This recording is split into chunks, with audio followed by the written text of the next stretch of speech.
আমি তোমাদের একটু ইনফরমেশন দিলাম। গেট এক্সাম দিলে ISRO, DRDO, government intelligence corporator জবে গেট এক্সাম দিলে তোমাদের ভালো প্রমোশন হতে পারে। গেট দিলে স্কলারশিপ পেতে পারো গভর্নমেন্ট থেকে, সেটা তোমাদের জন্য খুব হেল্পফুল হবে।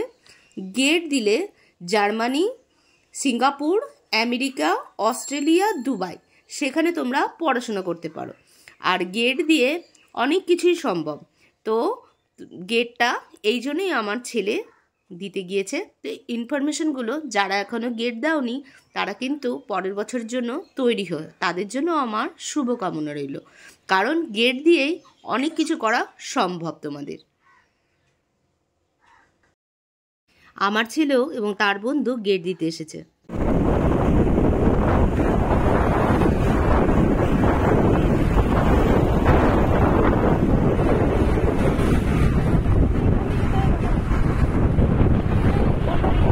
दीवानो मुझे पहचानो, कहाँ से आया मैं हूँ डॉन।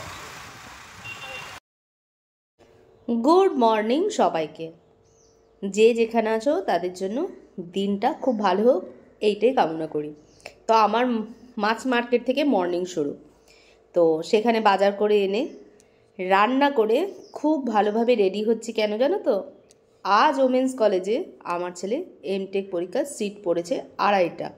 আর ওখানকার নিয়ম জানো কি, 90 মিনিট আগে ওখানে পৌঁছে যেতে হবে।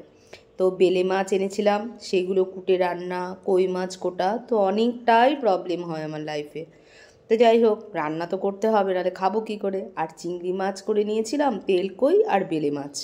তারপরে আমি বাবুর সাথে বেরিয়ে গেছিলাম মেদিনীপুরে ওমেন্স কলেজে, যেটা নরেন্দ্রলাল কলেজ, বা ওটা হচ্ছে রাজার একটা বাড়িতে কলেজ।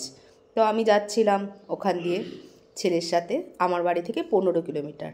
এই ছেলেটা এসেছে বিহার থেকে পরীক্ষা দিতে। তো এবার আমার বাড়ি আসেনি, পরের বার এসে এখানেই পরীক্ষা দেবে। তো এই হচ্ছে কলেজ, যেটা রাজার বাড়ি। আমরা অপেক্ষা করছি, বাবু ঢুকবে। ভীষণ সুন্দর। এখানে হচ্ছে লেডিস কলেজ, ভেতরেও লেডিস হোস্টেল রয়েছে। সবাই দেখছি মুড়ি চপ ঘুগনি খাচ্ছে, বলো সবার সঙ্গদোষে নিজের সঙ্গদোষ।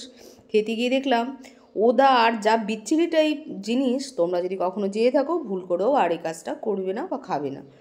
এখানে কিন্তু সেরকম একটা দোকান নেই, 2-4টা চেয়ার আছে, তুমি ওর দোকানে কিনলেই তোমায় বসতে দেবে, নাহলে বসতে দেবে না। আর আমার মুড়িটা কেনা ওই কারণে, রাস্তার ওপারে কলেজ, এপাশে অ্যাভেলেবেল টোটো রয়েছে, স্টেশন জাস্ট 5 মিনিটস, সেখান থেকেই সব আসে। তো আমি একটা আইসক্রিম, যেটা আমার খাওয়া খুবই বারণ, তাও চেষ্টা করলাম। যে ছেলেটা আমি দেখছি যখন থেকে এসেছি বসে আছে, কিন্তু এর কাছে কেউ কিছু কিনছে না, আর ও আমার দিকে বারবার করে তাকাচ্ছে। তারপরে গিয়ে আমি এটা 35 টাকার আইসক্রিম কিনলাম। ছেলেদের কিন্তু খুব সমস্যা জীবনে রোজগার করা, বউ বাচ্চাকে ভালো রাখা। সব পেরেন্টসরা দেখো বসে আছে, তার মধ্যে আমিও একজন। অনিশ্চয়তা ভবিষ্যৎ, বাচ্চা কী করে বড় হবে, তাকে ভালো কী করে রাখবো। তাও জানো তো, বৃদ্ধাশ্রম খুব কাছাকাছি হয়ে যায়। এইভাবে বাচ্চা কাচ্চা বড় করে যে বৃদ্ধাশ্রমগুলোতে মা বাবাকে রেখে আসে, সত্যি খুব দুঃখের কথা। এখানে একটা অ্যালার্ম ক্লক আছে, খুব জোরে বাজে, দাম দাম করে বাজে, আর এইটা আমার খুব ভালো লাগলো। এইভাবে আমি ওই দোকান থেকে মুড়ি খেয়ে চুপ করে বসে রইলাম, কখন বাবু বেরোবে। এবার সন্ধে হয়ে এসেছে, 5:30, ওদের ছুটি হওয়া শুরু হয়ে গেছে। তো সিকিউরিটি গার্ড, লাইট জ্বলে গেছে, এবার বাবু বেরোবে, আর আমি 15 কিলোমিটার রাস্তা ছেলে নিয়ে আসবো।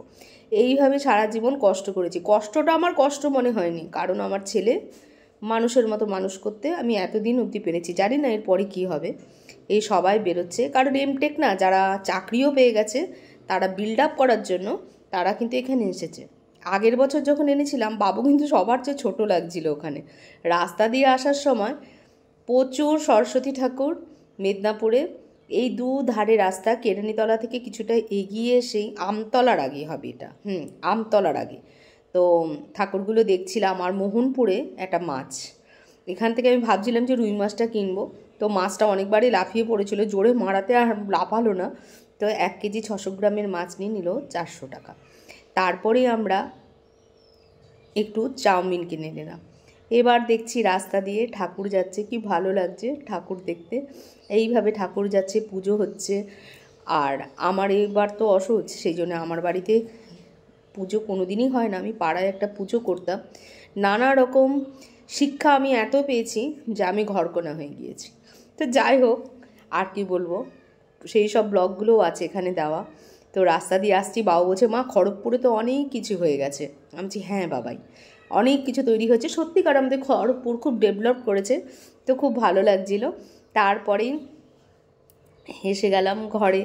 কি করব, ওই মোহনপুর ব্রিজ ওটা দিয়ে আমাদের আসতে হয়। তো দুদিকেই নদীর অংশ, জল আছে নদীতে, বেশ এটা ভালো লাগছে। ঠিক মোহনপুর থেকে বেরিয়েই যে উঠবো ব্রিজটায়, তো দুদিকেই জল, কত আলো। এখানে একটা গান্ধীঘাট বলে একটা পার্কের মতো খুলেছে, সেখানে আমাদের রাজ্য সরকার প্রজেক্ট করেছে, ভীষণ ভালো। আমার ব্লগটা দেখার জন্য অসংখ্য ধন্যবাদ, পারলে শেয়ার করে দেবেন।